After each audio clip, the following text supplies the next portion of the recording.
Isang maganda at mapagpalang araw po sa ating lahat mga hunter, mga kaibigan. Yan, i-share ko lang po itong nabili kong set ng coins sa Lazada. Ito po bukas na at binuksan ng kapatid ko.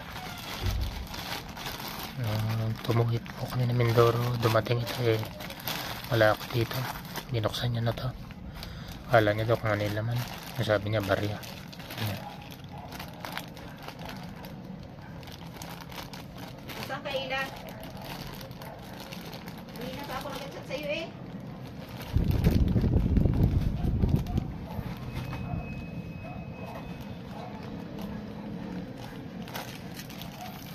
Hindi lang po ako masyadong dito sa na to. Dito sa 300. coins na to dahil yung picture na nakita ko ng in-order ko, magaganda yung coins na nakalagay. Isa lang ang maganda dito, ito lang year 1970. Ayan. Isa lang yung maganda sa coins, ito lang po. Yung iba hindi na maganda. Asan ka?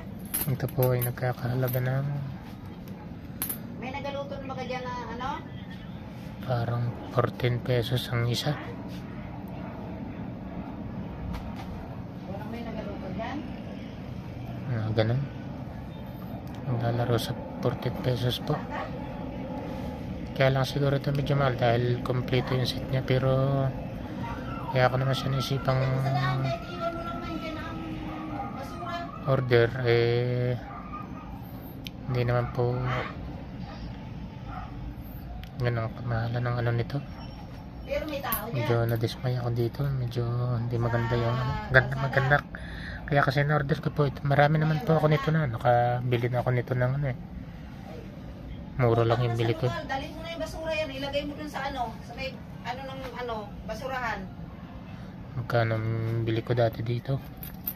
Mura lang. Ngayon mahal lang kuha ko nito. O, tingnan ko dun sa baba kung may nagaluto. Ngayon po, Para sa doktrina. hanggang dito lang po muna at maraming salamat. Hindi po talaga ako satisfied dito sa barya na to.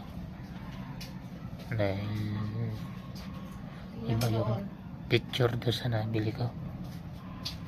Pero ganun pa man, nandito na to. Kung nagparehas mala na ganun, maganda sa Ha? Hindi po, at maraming salamat po. Shout out po sa inyong lahat.